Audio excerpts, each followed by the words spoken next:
What is up, everyone, and welcome to another look at F124. We've been really treated with the deep dives this year, and this time we're looking at circuit and driver improvements, which they're saying are going to be headlining the authenticity changes in F124. I love that they can never just say like, yeah, this is a cool thing we're introducing. It's like they're headlining the authentic, but I get it. It's like a marketing thing. Bringing you closer to the action than ever before, F124 features improvements across many areas of the game. Welcome back to the third and final part of our three-part deep dive series. Okay, so this is the final part, they've confirmed, so this will probably be the last of these sort of analysis videos that we've been doing, which is, you know, exciting, and it means that, well, I mean, F124 is really not that long away now, as I'm recording this, and probably as you're watching this. It's just 20 days until we'll get the pre-order early access for F124, so yeah, that's very exciting.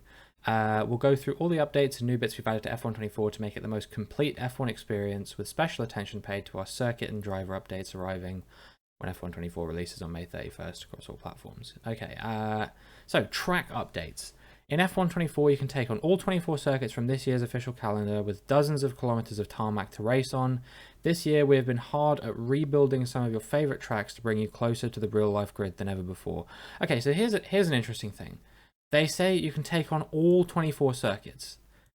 Now, my question is, does that mean that France and Portugal now aren't in the game anymore?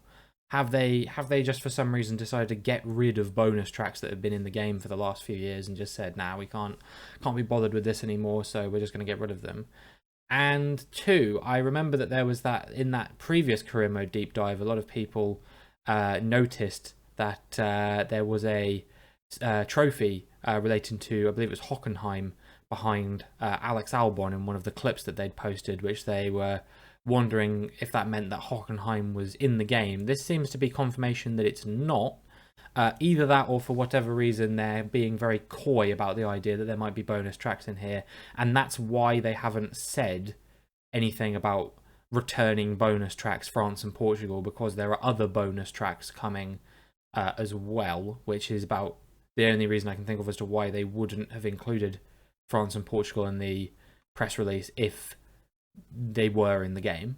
So anyway, we're starting off with the development team's home race and one of the most popular tracks among fans and drivers alike, Silverstone. Silverstone has received a significant update to deliver authentic circuit accuracy both on and around the track, meaning you'll feel every bump, curb, and elevation change, which is 11.3 meters, just as the circuit designers had intended. Yeah, so basically they've kind of made it so that Silverstone isn't like completely flat apart from the bit at the very end, because at the moment it is a fairly flat track, but like through Maggots and Beckett's and stuff, there is more elevation than they have kind of let on in previous years, I suppose. Next, we're taking a quick flight over to Belgium and visiting the circuit de Spa-Francorchamps, another track steeped in F1 history. This fan favourite circuit has had significant changes throughout, with a particular attention to one of the most iconic sections on the calendar in Eau Rouge and Raidillon, which have been reprofiled and feature an updated runoff area. And this is actually where they've got this is what this comparison is for. And you can see, if you drag this along, at any point until you get to about sort of here-ish, and even then, they've completely changed sort of the angle of the corner, I guess, to reflect it better in real life. So now it's going to be sort of a bit of a tighter entry, but then maybe not quite as tight on the exit. Whereas before it was, you know, the entry was usually not the problem, but then the exit was the part that always caught you out. And you can also see, if we drag it along to here, where the runoff area, there's this red and yellow barrier there before, which I'm sure a lot of people have probably crashed into on some occasions. That's now been completely reprofiled and it's a lot straighter, which means that there's a lot more runoff area there to reflect the fact that in real life, I'm pretty sure they've made that change due to some of the, you know, absolutely horrific crashes that in some cases have even been fatal that have happened at that corner. So yeah, I think this is, you know, cool change, and hopefully it won't make the feeling of the corner too different, but I actually think it will change it quite a lot. So yeah, I'll be excited to try that one out. Turn 11, No Name, and the bus stop chicane have also been reprofiled, plus be careful coming out of Bruxelles, as there's now a gravel trap awaiting those who miss time entry. Along with these updates, you will see that some of the off-track fairings have been updated to reflect the real-world track, bringing the circuit closer to reality than ever before. So, yeah, they've reprofiled some more of the corners. Obviously, there's no footage of those here. I don't remember if there was in the video or not, but yeah, I can't show the video on here, so I think it's just Eau Rouge and Radeon we'll be able to have a look at today. But yeah, I mean, I'm excited to see what the changes end up looking like, and yeah, we'll keep having a look at some more stuff as well. So they say we aren't done yet. Both the Lusail International Circuit in Qatar and Saudi Arabia's Jeddah Corniche Circuit have received updates to paddock buildings, curbs, and trackside artwork, bringing them closer to their real world counterparts. Okay, so yeah, I mean, this is like fine, right? I think a lot of these updates where it's like off track stuff, making them look closer to real life, I don't really think too many people care about that. Like, at the end of the day, like, we're just racing on the tracks, right? Yeah, if it makes the replays look nicer, obviously it's better for someone like me or anyone else who makes sort of YouTube or stream content or anything like that. If like the graphics are nice, because people will be like, wow, this is so beautiful. And if someone's not that familiar with the game, I found quite often they'll be like, oh my god, it looks just like real life. Which, when you play it a lot and you watch a lot of Formula One, you kind of look at those people and you go, really, you think so? But yeah, I mean, I think this is it's a decent change, and I'm sure that they'll keep working on other tracks over the next few years or so to kind of bring them more in line with how they look nowadays. So, authentic experience. Moving on from circuit updates, as part of the overhauled career, which you can find out more about here, which is obviously the career deep dive, I assume, you'll notice a number of new cutscenes that are played out between sessions, bringing you closer to the personalities on and off the grid. Yeah, okay, so, you know, at the intro of every session they play sort of cutscenes, and they show videos of, you know, going over the data with your race engineer or whatever. But apparently they've introduced a few more of those, you know, cool, switch it up a bit, and I'll be able to, in the first sort of few races or so, be able to look at that and go, oh my god, look, new cutscene, I've not seen this one before. But I imagine they'll probably become quite stale very quickly, much like they do when you record 150 videos of my team career mode every year. Although that said, obviously we're doing driver career next year, so who knows, maybe there'll be a completely different set of circumstances. Anyway, for the first time, audio samples borrowed from real-world F1 broadcasts have been added to F1 24. When playing as your favourite driver, you'll hear contextually relevant voice lines during key moments, such as crossing the finish line at the end of the race or crashing out. There are hundreds of lines to discover, adding a layer of realism as you hear the driver's raw emotions. This is quite interesting, actually. So it's not now just a victory radio call, but it's also when you just when you finish the race, no matter what the result is, if you don't get the result you wanted, maybe they say something a bit more sort of downbeat. Like, I remember they showed one of Hamilton finishing 8th, and he was like, you know, let's keep pushing, guys, because that's kind of, you know, what Hamilton does when he doesn't finish as high up as he's hoping for, or crashing out. They didn't show any of these. I can only imagine what the Charles Leclerc one is going to be, and I did call this from the very beginning of the reveal when they said that they were adding these voice lines. So I'm quite happy to see that I was right about that. However, there's one sort of gripe I have with this, which is that, you know, you've pulled in real life audio samples from drivers in you know, F1, and I don't know if F2 as well, potentially. And if not, I feel like that's a missed opportunity, because they do play the radio in the F2 broadcast sometimes. Yes, it's not quite as frequently, but they do it. But the real missed opportunity here is that, you know, you've got victory radio calls. So clearly you've got a male and female voice actor on payroll that you can bring in and ask them to, you know, record voice lines for the victory radio calls. So why not go one further and do this for if people make their own driver? Because that's what most people do. I still think, even though you can now play as F1 drivers and F2 drivers and icon drivers, I still think that most people will probably end up making their own driver, because that's part of like the story and the adventure of F1 career mode, is, you know, injecting yourself. It's kind of like a self-insert, like, what's the word I'm looking for? Fanfic. Yeah, self-insert fanfic. I couldn't remember the word fanfic for a second there, but that's kind of what playing these games is like. It's like inserting yourself into the into the action. That's why people love to do it. So I don't know how many more people will actually play as the drivers or the icons or whatever. I'm sure some people will. I probably will give it a try at least once, but at the same time, I also do feel like maybe there should be voice lines for the created drivers as well. As in previous years, the cars of all 10 teams have been meticulously recreated using CAD, detailed CAD data. What? That doesn't make any sense. No wonder I was struggling to read it. But I'm assuming it means using detailed CAD data. With the addition of ray trace dynamic diffuse global illumination technology and our dedicated Ego engine, we've improved the lighting, shadows, and reflections during races and cutscenes. So yeah, just a graphical update. Nice. I mean, I still think, a lot of people are like, but been off the Ego engine. Let's get a new engine coming in. I'm pretty sure there's speculation that it might be next year when they end support for sort of outdated consoles, because they're still making these games actively to be supported on consoles that are 11, 12 years old at this point. So I definitely think there is a place for them to stop doing that soon. Advancing from previous games in the series, the 2024 drivers will look better than ever, with full hair rendering and vast improvements made to our eye and skin shaders, resulting in our most realistic depictions to date. Yeah, I think this is cool as well. I've seen the changes they've made. I remember someone even said to me just yesterday when we were talking about this after the trailer got revealed, he said surely like the drivers before didn't look as bad as they're being shown to look, and I was like, no, they really did. Like and they look so much better now. So I think that's awesome. And don't forget, for those of you who want to start your career with an F2, like many of the current F1 grid, you can do just that with all the 2023 teams and liveries in the game at launch. The 2024 cars and drivers will be added later in the year through a free post-launch update with the same attention to detail as you've come to expect.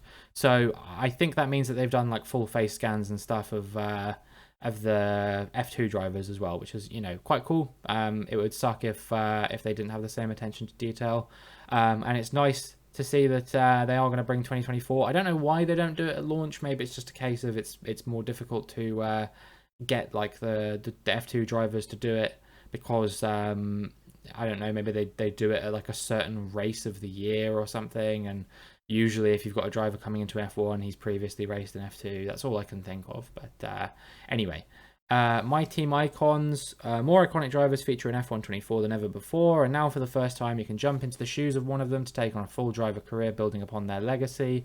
From Pastor Maldonado to Jamie Chadwick, only you can dictate how their stories evolve. I think this could be cool. This could be a good way for people to be like, what if Jenson Button came back to Formula 1 today, or what if Jamie Chadwick had made it into Formula 1, or such and such, that kind of thing. In my team you can hire icons as teammates, which also includes F1 sim racing champions Lucas Blakely, Jana Wapmir and David Tinitza. I don't know if that means that Brendan Lee is no longer in the game, or whether it's just they haven't listed all the champions there, but I mean, I'm sure some people, again, they'll be like, oh look, I got Jana Wapmir as my teammate, how can I lose? So yeah, good for the people that want to do that. And then exclusive to F1 24 Champions Edition, 1976 champion James Hunt, absolute legend, and 7 times race winner Juan Pablo Montoya, also absolute legend, can be your drivers of choice. Now here was something that wasn't actually mentioned in the deep dive as far as I remember. Fan Zone builds on F1 23's F1 World mode and connects you and other players as you progress towards a shared goal. After completing some of the early F1 World events, you'll be asked to select your favourite team and driver for the upcoming in-game season, which places you in a fan zone for each choice. Fan zone members compete against one another and acquire fan points earned through the different modes in F1 World. However you're earning them, fan points contribute to a larger goal of community glory. So I guess it's like you compete against all the drivers in your fan zone for each team and driver, and then like all of this competition internally in that sort of fan zone then contributes to like a wider leaderboard where each of the fan zones competes against one another, I can only assume. I'll finish reading this and then I'll give my sort of deeper thoughts on this. Fan zone can expect unique challenges along the way, including rewards for predicting results from the real-life F1 season and the chance of receiving a bespoke player badge to stand out. Fan zone championships have balance point systems to ensure less popular teams are given a fair chance to be victorious. So, I think this is cool. I think, you know, if they want to introduce this, this is an interesting sort of concept. I'll probably give it a go. I gave F1 World a go on this year's game.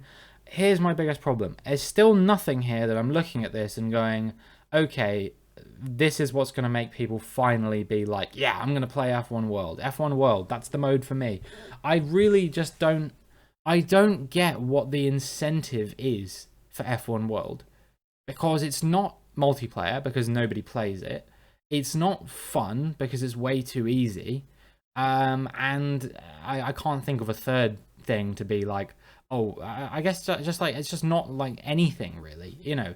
This way of connecting it a bit more to something that actually matters is maybe something that will get people to play it a bit more initially, but I still just foresee it tapering off the same way it did over the course of this year's game cycle as well, because I just don't think this is what people want. I just think people want career mode updates. People want more stuff for career mode, a better multiplayer experience in terms of, you know, let's do 4-player my team or something like that. You know, that's what people want. People want to be able to do, first of all, people want to be able to do multiplayer my team. I forgot that was not even a thing, which is kind of crazy that you can't make your own team with your friend and then do like a my team career mode that way. I don't know why that's not in the game yet, but I think it should be. And then finally, don't forget you can enhance your F124 experience further with RaceNet, our official companion app, earn bragging rights away from the cockpit and compare performances with your friends on the go. Join, create and compete in league racing and use the app to predict those upcoming real-world race results with in-game rewards and a chance to climb the fan zone leaderboards. Yeah, so this is nothing new. This is just them reminding people, hey, RaceNet exists, come and use it, which I guess not that many people are using it, which is why they want to. And then, yeah, just the same as the available to pre-order thing. I think the early bird pre-order perks are over now. I remember they pushed the date back on that, which I think was due to the fact that not enough people pre-ordered it initially. Obviously, I've pre-ordered it because we're going to be doing some stuff on that. Yeah, I don't really have too much more to say about this. Like, I'm actually kind of impressed with myself. I managed to make a 20-minute video on this.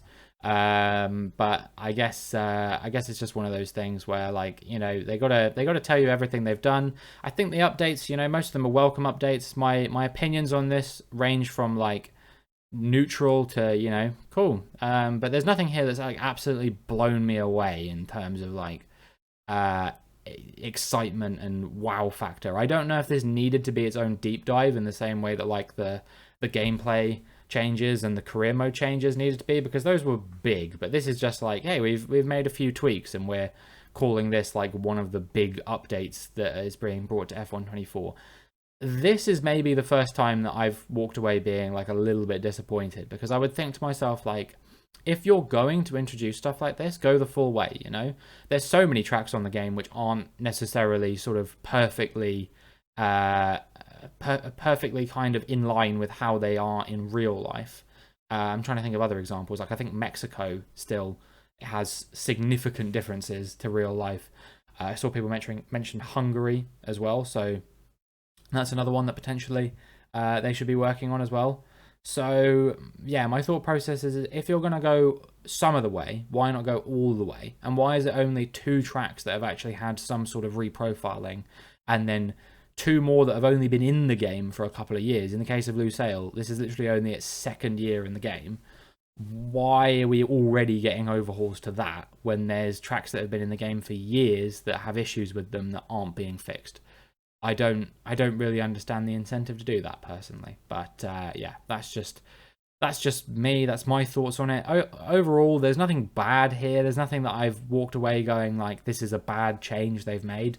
Like, that's always people's biggest complaint about the updates that they bring with each year's game, which I think is fair enough because the games are very expensive. I'm not disputing this fact, but that's always people's biggest complaint, is that they've not added enough stuff. It's not really that they've made bad additions. And from what people are saying about the current state of beta testing, the closed beta, it seems like things are good at the moment. Like, the handling's good, the graphics are good, all this kind of stuff. I think people are enjoying it. Maybe they'll change that god-awful HUD as well, because lots of people are saying that's just awful and they don't know why. That's a thing. But yeah, for me, this hasn't done anything to like lessen my excitement for F124 or anything like that. It's just kind of one of those things where I'm like, well, hopefully it's as good as it seems like it's going to be, and we'll find out in less than 3 weeks now. So yeah, very excited for that, and I hope you guys are too. At some point over the next week or two, I think I'm going to be putting out a video which is going to be sort of detailing my intentions for F124, what we're going to be doing, what kind of videos you can expect to see on the channel, series wise. If there's stuff I'm going to be doing on Twitch, I'll also be talking about that. There's a lot of exciting things which I'm looking forward to talking about in that video. It'll probably be a short one, but then again, I thought this one would be a short one, and it's ended up being 20 minutes. So what do I know? And then other than that, we'll just be finishing up the career mode, finishing up the last race in Streamers and Co VRL, which is happening on Saturday this week. So hopefully the video should be out by the end of the week. And then I've also got a couple of sort of I guess like fun fluff videos that that are just kind of being put in there as filler because there's still a couple days worth of content that I need to fill up before the release of F124. So if you see a couple of random videos on this channel in the next couple of weeks that you're like, man, why is he putting these out? It's just because of I don't want to not put out a video on a given day. So yeah, there might be a couple of weird ones that you're like, this is not really what I'm subscribed for, but bear with me because F124 is coming, and I will be making a boatload of content on it when it does. You can find out more about that in the video that I'm going to be putting out very soon. But yeah, for now, that is going to be it for this video. So if you enjoyed, please make sure you like and subscribe, and hopefully I will see you in the next one.